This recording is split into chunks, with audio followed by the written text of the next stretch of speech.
everyone, welcome to EduTap. So today we have with us Mr. Aniket, who has cleared the all the 4 exams of the JAB exam. So welcome, sir. Welcome to this session. Well, thank you, ma'am. Thank you. Okay. So, sir, first of all, congratulations for clearing all the subjects of the exam. Thank you, ma'am. Thank you. Thank you so much. Okay so sir क्या आप बता सकते हैं कि आप commerce background से हैं या फिर आप नॉन कॉमर्स बैकग्राउंड से हैं?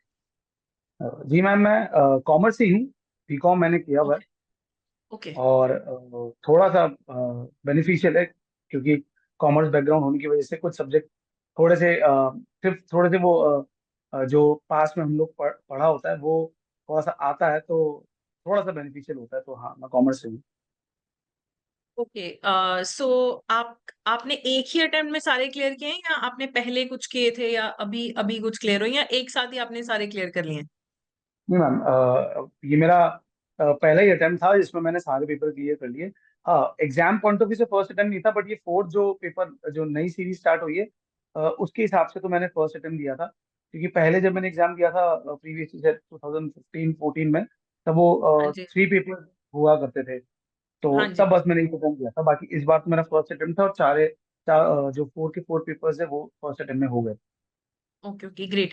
तो सर आपने क्या सोर्सेज यूज किए हैं अपनी प्रेपरेशन के लिए? मैम मैंने सिर्फ एडुटैप पढ़ा था। और ये हाँ ऐसा नहीं कि आप लोग से मैं बात कर रहा हूँ तो इसलिए, बाकी मैंने सिर्फ एडुटैप ही पढ़ा था और रैंडमली पढ़ा था। मैंने एक वीडियो, शायद आप ही का, आप प्रिंसिपल्स पढ़ाते थे, तो आप ही का एक वीडियो देखा था हमने मॉड्यूल का, बी या सी जो भी था।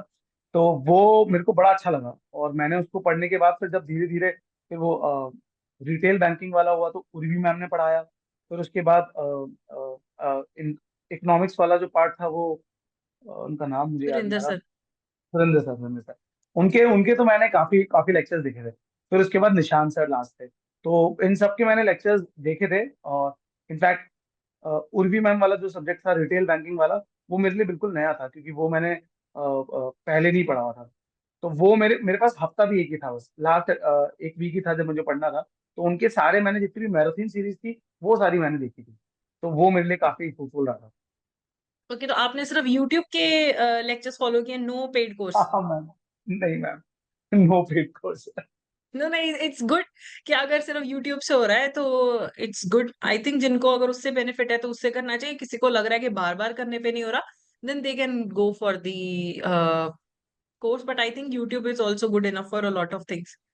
हाँ, अगर आप मुझसे बिल्कुल फ्रैंकली स्पीकिंग तो मैं बताऊं आपको कि मेरा सिर्फ और सिर्फ यूट्यूब से, इनफैक्ट आप प्रिंसिपल्स वाले जो आपने पढ़ाए थे वो तो मैंने मॉड्यूल्स भी देखे थे। उर्वी मैम वाले तो सिर्फ मैंने सेशन देखे थे, वो जो लास्ट में आप लोग वो मैराथन सीरीज चलाते हैं ना, वो वाले। हाँ जी। और निशान सर वाले भी मैराथन वाले।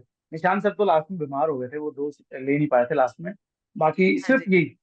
और मैं आपको सच्ची बताऊं तो सिर्फ और सिर्फ वो मैराथन सीरीज से इतने सारे क्वेश्चन हमारे हम लोग के आए थे एग्जाम में।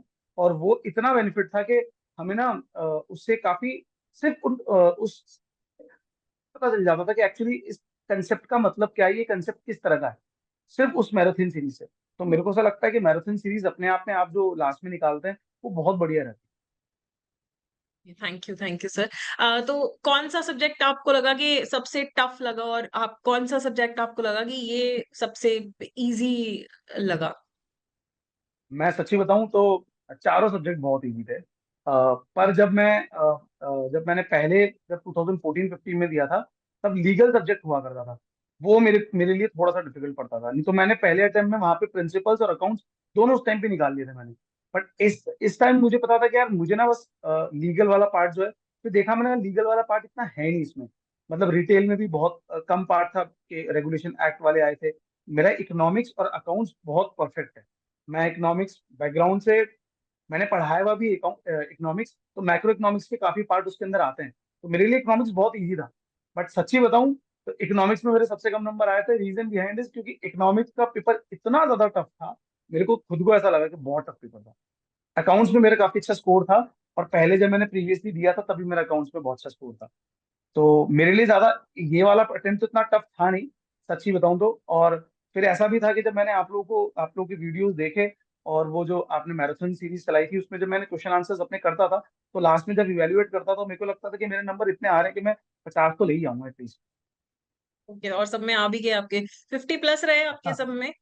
हाँ, मेरे इकोनॉमिक जो इकोनॉमिक्स वाला पार्ट है, इंडियन इकोनॉमिक्स वाला, उसमें 47 है। बाकी मेरे एक में फर्स्ट जो पेपर था उसमें 55 है, जो रिटेल वाला था। और प्रिंसिपल्स में मेरे 50 हैं, और उसमें मेरे अकाउंट्स में मेरे 61 है। Okay okay, good good. तो सर आप अपना थोड़ा सा जॉब के बारे में बताएंगे कि आप कौन से बैंक में काम करते हैं और किस पोस्ट पे काम करते हैं? कितने साल हो गए आपको बैंक में काम करते हैं? वैसे मैं स्टेट बैंक ऑफ इंडिया में जॉब करता हूँ। बेसिकली मैं एसोसिएट से हूँ, state bank of Bikaner Jaipur से। और मैं 2013 बैच का क्लरिकल हूँ, और मैंने प्रमोशन नहीं लिया है। और मैं अभी सीनियर एसोसिएट के रूप में काम करता हूँ बैंक के अंदर। कोटा राजस्थान मेरी पोस्टिंग है, एरोडम सर्कल में। तो बस। तो सर आपने जॉब के साथ प्रिपरेशन को कैसे मैनेज किया? क्योंकि अ, ऐसे कोई एक साथ बहुत सारी छुट्टियां लेना भी पॉसिबल नहीं है बीच में। और इलेक्शन का क्या इम्पैक्ट रहा कि बीच में इलेक्शंस भी थे और बीच में आप छुट्टियां भी ज्यादा नहीं ले सकते हैं क्योंकि जॉब करना है, तो फिर आप अपनी प्रिपरेशन को कैसे मैनेज करते हैं? अ, सच्ची बताऊं तो इलेक्शन हमारे लिए, हम 3-4 जनों का ग्रुप था जो एग्जाम दे रहे थे। तो इलेक्शन हमारे लिए थोड़ा सा बेनिफिशियल रहा, क्योंकि इलेक्शन की वजह से ना पेपर पोस्टपोन हो गए थे, और मेरी खुद की इलेक्शन में ड्यूटी थी। तो मैं इलेक्शन वाले पार्ट पे तो बिल्कुल नहीं पढ़ पाया था। बट मेरे लिए जैसे जैसे दिन पास आ रहे थे, तो मेरे को लगा कि अब निकेत पढ़ेंगे नहीं तो काम चलेगा नहीं। तो मैं ना सुबह पढ़ता था, सिर्फ 4 बजे उठ के बस। और रात को शाम को कभी नहीं पढ़ा मैं सिर्फ और सिर्फ सुबह पढ़ता था, और आपके वीडियोस भी सो ही देखता था। ओके, टाइम सिर्फ होता ही नहीं सुबह। था ना एक्चुअली मैम। बैंकिंग, अच्छा आप लोग तो बहुत अच्छे से जानते हैं कि बैंकिंग के अंदर इतना इजी नहीं है। बट जो हमारा काम है, काम के बाद भी इतना स्ट्रेस हो जाता है कि शाम को आने के बाद मेरे को लगता नहीं कि कोई बैंकर पढ़ पाता होगा या पढ़ने की कोशिश भी करता होगा। तो मेरे लिए जो ऑप्शन बचता था वो था मॉर्निंग। अच्छा, मैं हूँ जल्दी उठ जाता हूँ, तो मेरा यही शेड्यूल रहता था कि मैं सुबह जल्दी मॉर्निंग उठ के अपनी जो भी मैं 1 घंटा या 1.5 घंटा जो भी क्लास का सेशन ले सकता था उतना लेता। हाँ, फिर मैंने नोट्स भी बनाए थे। वो नोट्स भी काफी बेनिफिशियल रहे। और वो नोट्स सबके सभी आप ही के जितने वीडियोस थे उन्हीं से बनाए थे। ना मेरे पास बुक है मैम, ना मेरे पास कोई रिफ्रेशर है, इनफैक्ट ना मेरे पास ये भी पता था मेरे को कि कौन कौन से पेपर होते हैं। लास्ट में हमारे ग्रुप है जो हम लोन सेल के अंदर काम करते हैं, तो हम 3-4 जने थे। तो उन्होंने मुझसे कहा कि यार जेआईबी का हम एग्जाम का फॉर्म जो है वो भर देते हैं। तो मैंने कहा ठीक है, हमारा भी भर दो। तो हम सबने मिलके भर दिया था। बट लास्ट में पता चला कि कोई नहीं पढ़ रहा था, कोई भी नहीं पढ़ रहा था, और किसी के पास बुक भी नहीं थी। फिर मेरे को लगा कि यार अगर ऐसा, तो मेरे को तो पढ़ना था, मेरे को था कि जेआईबी तो क्लियर कर ही लें एटलीस्ट। तो हम्म। धीरे धीरे जब आप लोगों के वीडियोस देखे, तो मैंने उससे नोट्स बनाना स्टार्ट किया। और लास्ट तक मेरे वो नोट्स काफी काम रहे। हाँ, मैंने एक पूरी नोटबुक भर रखी है मैम। आप चारों सब्जेक्ट से। Okay, that's great. मतलब आपने बुक बिल्कुल नहीं नहीं मैम, खोल के देखा इनफैक्ट आपने? मेरे को तो पता ही नहीं कि कौन सी बुक है, सच्ची बताऊं तो। Okay okay. और सर फैमिली का कैसे सपोर्ट कितना रहा प्रेपरेशन के अंदर? क्योंकि आप तो फिर सुबह उठ के आप पढ़ रहे हैं, फिर आप जॉब पे चले जा रहे हैं और इलेक्शन है बीच में, तो घर के लिए तो मुझे लगता नहीं है टाइम होगा। तो कैसे आपके घर वालों ने कैसे सपोर्ट दिया आपको, या फिर वो इरिटेट होते हैं कि ये तो हर टाइम आप बिजी हो? नहीं, ये बिल्कुल सच है कि घर वालों का सपोर्ट बहुत ज्यादा जरूरी था। क्योंकि मेरे लिए ऐसा होता, ऐसा मेरी डॉटर है जो अभी 10 मंथ्स की हुई है, तो वैसे ही छोटी है। और उसका कोई टाइम नहीं है कि वो कब सोती कब उठती है। पर मेरी वाइफ इतना सपोर्टिव थी कि मेरे को ना सुबह वाला पार्ट जो है वो काफी रिलीफ रखती थी, कि अगर मान लो वो उठ भी जाती थी, तो वो खुद उसको ध्यान रखती थी, और मैं अपने दूसरे वाले रूम के अंदर पढ़ रहा होता था। मम्मी का सपोर्ट ये होता था कि मान लो अगर मेरे को सुबह अपनी क्लास को एक्सटेंड करना है, जैसे संडे है तो संडे को मेरे को ज्यादा पढ़ना है, तो फिर मेरी मम्मी जो है, मम्मी भी मैनेजर है, पर मम्मी फिर उनकी चीज का ध्यान रखती थी कि जो मेरी डॉटर है वो उनको खिलाए या ध्यान रखे उसका। तो मेरे लिए यही एक सबसे बड़ा सपोर्ट था। क्योंकि मेरी इतनी छोटी डॉटर है कि मैं बता नहीं सकता, वो इतनी मस्ती करती है कि मैं उसके साथ पढ़ तो नहीं सकता। वो मुझे पढ़ने ओके। देगी नहीं। तो मेरे लिए यही एक टाइम था कि सुबह जब वो सो रही होती थी तब मैं पढ़ लूँ। और वही खैर मेरे लिए ज्यादा फ्रूटफुल रहा। Okay okay, great. तो सर कॉमर्स बैकग्राउंड का होना आपको कितना बेनिफिट हुआ? क्योंकि आई थिंक पढ़ाई के भी बहुत साल हो गए होंगे अब तो ग्रेजुएशन किए हुए, तो काफी कुछ भूल भी जाता है। तो कितना आपको बेनिफिट लगा कि कॉमर्स बैकग्राउंड होने का, या सिर्फ एक कॉन्फिडेंस है कि कॉमर्स किया है तो कर लेंगे? नहीं नहीं नहीं, बिल्कुल नहीं, बिल्कुल नहीं। ये जो आपका जो भी ये वाला जो क्वेश्चन है ना, उसका सबसे बेस्ट पार्ट का आंसर था मेरा अकाउंट्स वाला। क्योंकि इकोनॉमिक्स का मैं अभी भी मैं टच में हूँ इकोनॉमिक्स ना, बट अकाउंट से मैं बिल्कुल टच में नहीं था। और आपको पता है बैंकिंग में हमारे रेगुलर में जो हम लोग डेबिट क्रेडिट करते हैं वो बिल्कुल अलग होता है जब हम जनरल एंट्रीज की बात करते हैं। तो हाँ जी। जब अकाउंटिंग मैंने पढ़ी तो निशांत सर ने मेरी सबसे पहली वो जो मैराथन वाली क्लास थी मैंने वो ली। इतने सारे बेसिक्स मेरे को वापस याद हो गए, रिकंसिलेशन वाले सब जो बीआर स्टेटमेंट होते हैं, पीएनएल ट्रेडिंग, जब उन्होंने पढ़ाया तो मेरे को ऐसा लगा कि यार मैं तो सब कुछ भूल गया। फिर जाके जब उनके वीडियोस मैं पुराने भी मैंने देखे थे, क्योंकि वो सर की शायद तबीयत वबीयत खराब हो गई थी तो लास्ट में शायद वो 2 सेशन ले नहीं पाए थे। तो मैंने ओके। उनके पुराने वीडियो देखे थे। तो वहां से मेरे को जो उनका कंसेप्ट था, जो जो समझाना चाहते थे बेसिकली, तो जो 11th 12th जो मेरी पुरानी मेमोरीज थी वो सारी वाली रिफ्रेश होगी। तो वो थोड़ा सा फायदा रहा। बट हाँ, मैं अगर ये कहूँ कि सिर्फ मैं कॉमर्स का हूँ और मैं पास हो जाऊंगा तो ये तो बिल्कुल गलत है, ये बिल्कुल नहीं हो सकता अनलेस पढ़ना अनटिल मैं अभी पड़ेगा। तक पढ़ रहा हूँ। हाँ बिल्कुल पढ़ना पड़ेगा। ओके। और सर मोटिवेशन, एक तो इंक्रीमेंट तो है ही है मोटिवेशन, इसके हम्म। अलावा कोई मोटिवेशन होता है जॉब क्लियर करने का apart from the increment? Obviously money matter करता है बट उसके अलावा। अच्छा, मेरा खुद का पॉइंट ऑफ व्यू ये कि जब हमें जॉब क्लियर करना था या हमने सोचा था कि हमें पढ़ना है, तो हम कुछ जने था, क्योंकि मैं अपने होम टाउन के अंदर हूँ और मेरा है कि मेरे को प्रमोशन नहीं लेना।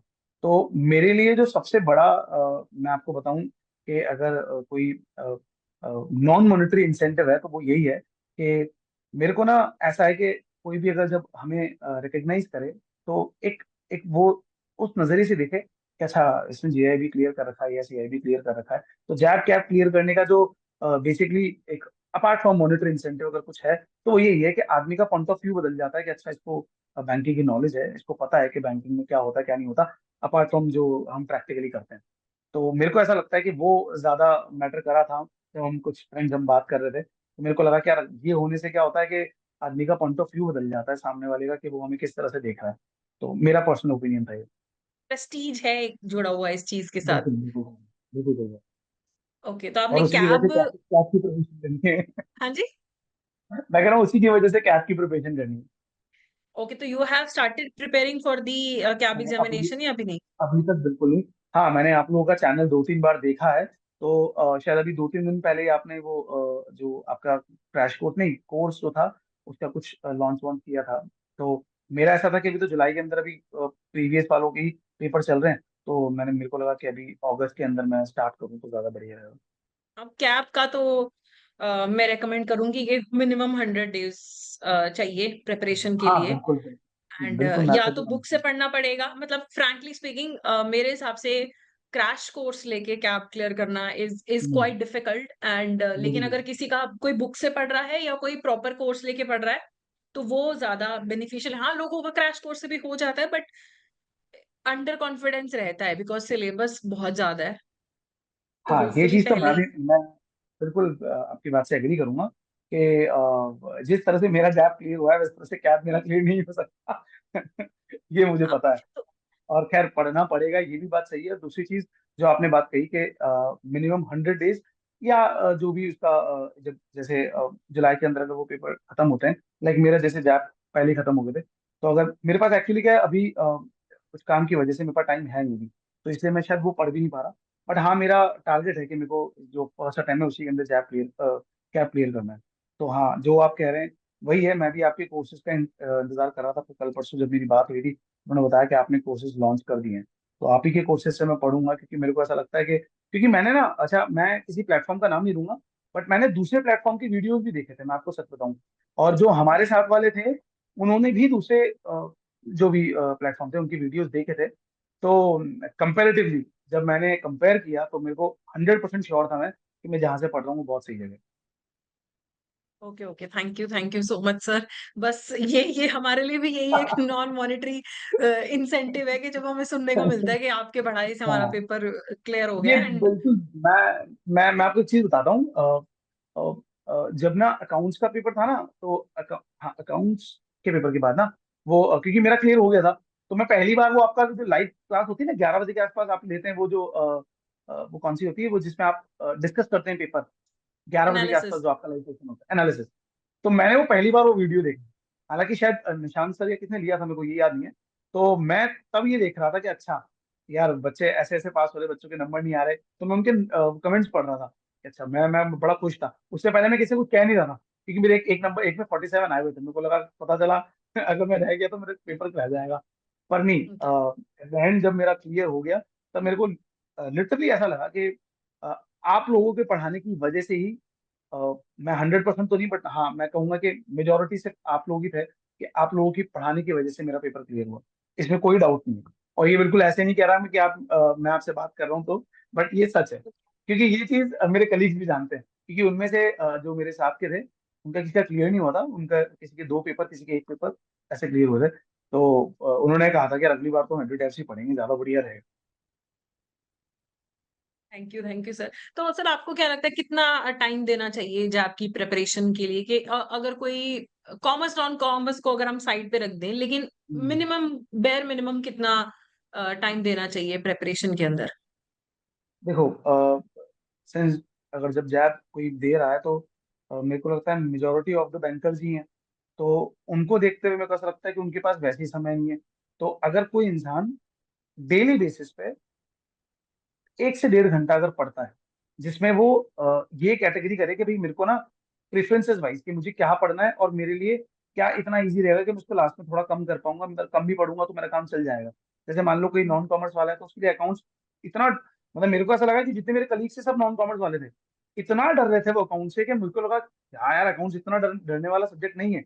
और फिर जब पेपर आया था तो बाद में कहा भी था उन्होंने कि यार पेपर तो आसान ही था। बट वो खैर एक अलग चीज है कि क्लियर होना नहीं होना। बट नॉन कॉमर्स बैकग्राउंड वाले के लिए अकाउंट्स अपने आप में एक थोड़ा डिफिकल्ट होता है, उसको बड़ा डर लगता है। तो मेरा मानना है कि या तो वो पहले से प्रैक्टिस करना स्टार्ट कर दे, जब भी वो प्रिपरेशन स्टार्ट कर रहा है। हाँ, और फिर धीरे धीरे धीरे, क्योंकि अकाउंट्स के पार्ट में तो देखो थोड़ी प्रैक्टिस चाहिए, क्योंकि प्रैक्टिस से ही वो उसको इम्प्लीमेंट कर पाएगा, डेबिट क्रेडिट की एंट्रीज को, चाहे रिकंसिलिएशन स्टेटमेंट को, चाहे जो भी उनके चैप्टर्स हैं। और थियोरिटिकली तो चलो ठीक है, एक बार को आपने पढ़ लिया, आपको याद हो गया। बट जो अकाउंट्स वाला पार्ट है वो आपको प्रैक्टिस से आएगा। तो मेरा मानना है कि न्यूमेरिकल। रोज अगर वो प्रैक्टिस कर सकें तो वेल एंड गुड है। और इसके अलावा अगर वो 1 से 2 घंटा दे सकते हैं डेली बेसिस पे, तो मेरे को ऐसा लगता है कि जैब क्लियर करना कंपेरेटिवली आसान रहेगा। हाँ, और अगर कोई ये सोचे कि नहीं मुझे वो जो 7 दिन बचते हैं उसके अंदर वो क्लियर कर पाए, तो बड़ा मुश्किल है, मेरे को ऐसा लगता है। हाँ, काफी लोग तो आई थिंक एंड में वो हाँ मैराथन्स और हाँ, वो क्रैश कोर्स ही बिल्कुल जाते हैं। बिल्कुल। बिल्कुल एंड बिल्कुल। बट वो है कि क्लियर तो हो भी जाता है कुछ लोगों का, बट एक कॉन्फिडेंस कई बार होता है कि 48 ही रह गए, फोर्टी हाँ फाइव बिल्कुल ही सही रह बात। गए। वो एक बहुत बिल्कुल बड़ा सही। कारण होता है कि आप, क्योंकि पेपर कम, अगर आपने मुझे लगता है 2 महीने में पढ़ा है तो हो जाता है, 2-2 घंटे, 1-2 घंटा हाँ, रोज, 2 महीना तो क्लियर मैं हो सकता है।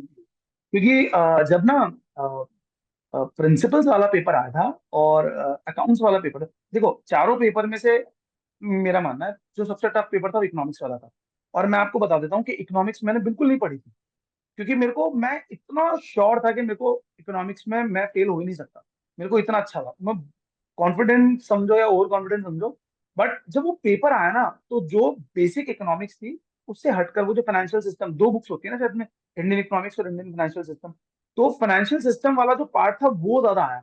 तो मेरे को ऐसा लगा कि यार अगर मैं ऐसे सोच के बैठूं कि मेरे को, मैं कॉमर्स वाला हूँ और मैं एक हफ्ते पढ़ूंगा और मेरा काम हो जाएगा, तो मेरे को लगता है बिल्कुल भी ऐसा नहीं हो सकता। अनलेस अनटिल या तो मेरी किस्मत अच्छी हो, या फिर मैं कोई एक्स्ट्रा ऑर्डिनरी बच्चा हूँ।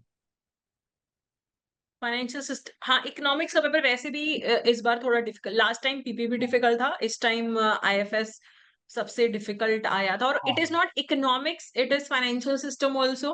तो हाँ इकोनॉमिक्स आना इज डिफरेंट हाँ हाँ, एंड एग्जैक्टली वही फाइनेंशियल वही। सिस्टम डिफरेंट क्योंकि है। मैंने ना जब उसका सिलेबस देखा था, तो मेरे को बहुत सारी जो चैप्टर्स थे, क्योंकि मैंने को बताया ना, ना मेरे पास बुक थी, ना मेरे को कोई ऐसा गाइडेंस थी कि कोई मुझे बता रहा है कि भाई ये पढ़ना है, नहीं। मैंने एक सिलेबस देखा था, मैंने कहीं से डाउनलोड किया था, तो उसमें ना मैंने जब इंडियन इकोनॉमिक्स के कुछ चैप्टर्स थे, फॉर एग्जांपल वो मैक्रो के नेशनल इनकम के कुछ चैप्टर्स थे, लास्ट में मनी एंड बैंकिंग का कुछ था, और एक और कौन सा चैप्टर था, शायद बीओपी या कुछ ऐसे चैप्टर थे, जो मेरे को ऐसा लगा कि यार ये मेरे, demand and supply, sorry, demand and supply के कुछ चैप्टर थे। तो मेरे को ये आते हैं, माइक्रो मैक्रो हमने 12th में पढ़ी थी, तो मेरे को ये था कि ये तो ठीक है। बट जब इंडियन फाइनेंशियल सिस्टम मैंने ध्यान नहीं दिया, मैं कहा चल ठीक है इकोनॉमिक्स तो हो जाएगा। और जब लास्ट 5 दिन के अंदर जब वो सुरेंद्र सर पढ़ा रहे थे, तो फाइनेंशियल सिस्टम देख के मेरे को लगा कि यार अनिकेत यार ये थोड़ा पढ़ना पड़ेगा। तो मैंने इकोनॉमिक्स वाला पार्ट नहीं पढ़ा था, फाइनेंशियल सिस्टम वाला पार्ट पढ़ा था। पर जब पेपर आया था तो थोड़ा मेरे को ऐसा लगा कि टफ था। बाकी अकाउंट्स वाले पेपर के अंदर मैं इतना श्योर था कि मेरे ना 75+ आने चाहिए। हालांकि मेरे नंबर 61 या 62 ऐसे कुछ आए थे, बट मेरे को अकाउंट्स वाले पार्ट में 100% था कि यार अच्छे नंबर आ जाएंगे। पता नहीं क्यों नहीं आए, ये नहीं पता, बट आ जाने थे ऐसा। ये है सर थोड़ा सा इशू कि जब हम पेपर इवन कर भी रहे होते हैं जैब का, वो ऐसा लगता है कि इसमें तो 80 आ जाएंगे, लेकिन व्हेन द स्कोर कम्स तो लगता है कि अरे ये कहाँ गलती हो गई। एक तो टाइम भी नहीं होता बिल्कुल। रिवाइज करने का, 2 घंटे हाँ में 100 क्वेश्चंस करने होते हैं। तो ये तो मैंने बहुत सुना है कि पेपर करते हुए कई बार लगता है कि कुछ नहीं आता, और then you clear it. And कई बार होता है हाँ। कि आज तो 90 ही आ जाएंगे और बाद में 50 आ रहे होते, तो ऐसा बिल्कुल लगता है कि बिल्कुल बिल्कुल। वो ये तो धोखा प्रिंसिपल्स हो वाले गया। में भी ऐसे ही हुआ था मेरे साथ। प्रिंसिपल भी मेरे को लगा कि प्रिंसिपल के तो मैंने कम से कम 3 मॉड्यूल पढ़ रखे थे, चारों तो मैंने कहीं नहीं पढ़े, कोई सी मॉड्यूल नहीं पढ़े थे, देखो सच्ची बताऊं। तो आप वाले मैंने इसलिए ज्यादा पढ़े थे कि प्रिंसिपल्स मैं स्टार्टिंग से पढ़ रहा था। तो मैंने शायद 2 मॉड्यूल तो पहले एग्जाम से पहले कर लिए थे, और एक मॉड्यूल मैंने, जो वो आपका फुल वीडियो होता है 4-5 घंटे का, वो मैंने इन बिटवीन जो 7 दिन मिले थे मेरे को, उसमें मैंने पढ़ लिए थे, मतलब देख लिए ओके। थे। तो मेरे को ऐसा था कि प्रिंसिपल्स में मेरे अच्छे नंबर आ जाएंगे। जब मैं एग्जाम दे रहा था तो भी मेरे को लगा चल 60 तो आ ही जाएंगे, बट लास्ट में पता चला कि 50 या 55 ऐसे कुछ आए थे मेरे। ये है सर इशू।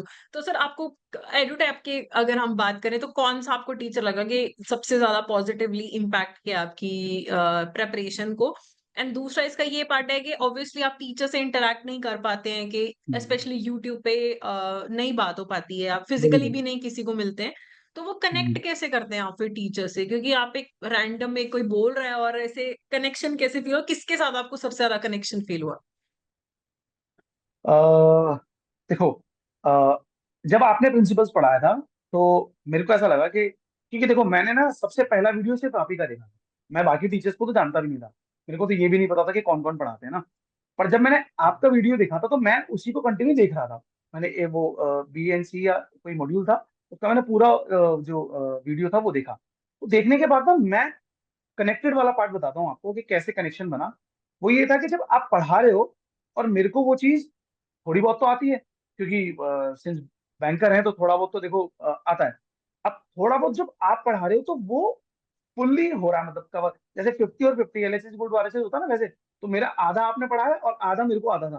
तो जब वो दोनों पूरा हुआ तो मेरे को ऐसा लगा कि यहाँ ना बिल्कुल सब कुछ सही चल रहा है। तो इसको देखते चलते हैं अपन अपन दूसरे चैनल को नहीं देखेंगे। मैंने दूसरा चैनल देखा भी नहीं। वो तो जब मैं एग्जाम दे रहा था तो मेरे जो कलीग थे उन्होंने कहा कि यार ये वाला चैनल देखिए, इनके ज्यादा अच्छे हैं। मैंने कहा, फिर जब मैंने उनको 2 मिनट भी देखा तो मेरे को लगता नहीं यार ये ज्यादा बढ़िया है, क्योंकि आप लोग ना कंसेप्ट के साथ पूरी डिटेल में पढ़ाते हो। एक चीज। दूसरी चीज, क्योंकि देखो क्वेश्चन ऐसा तो है नहीं कि आप जो क्वेश्चन देंगे वही क्वेश्चन आएगा, या आपने जो क्वेश्चन बताया वही आने वाला है, ऐसा तो हो नहीं सकता। बट आप उस क्वेश्चन के कंसेप्ट के 2 या 3 4 पॉसिबिलिटीज जो बनती हैं वो आप समझा देते हो। तो चांसेस है कि उन 4 पॉसिबिलिटीज में एक क्वेश्चन तो बन ही जाएगा, तो वो बच्चे को आ जाएगा। ये कनेक्शन का मेरा रीजन था जब मैंने आपकी वीडियोस देखे। फिर मैं धीरे धीरे धीरे धीरे जब मैं आगे बढ़ा तो मैंने वो उर्वी मैम के वीडियोस देखे, तो वो भी बड़े अच्छे थे। निशान सर बहुत बढ़िया पढ़ाते हैं, और सुरेंद्र सर वो भी बहुत बढ़िया।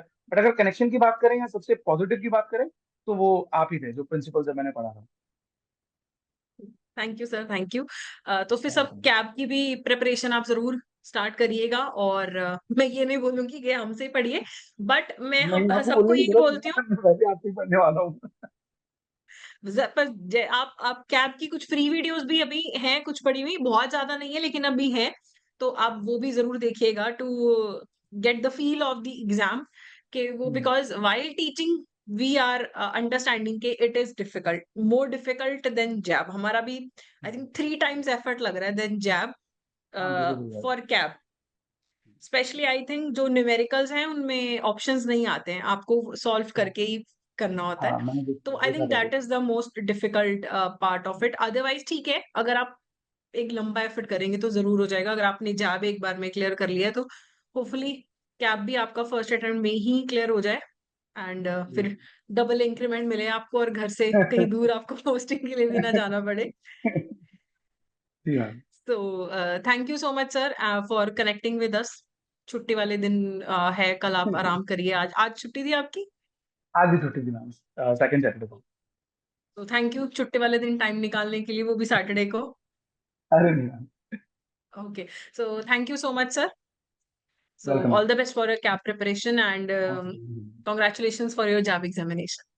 Thank you. Thank you so much, sir. Thank you.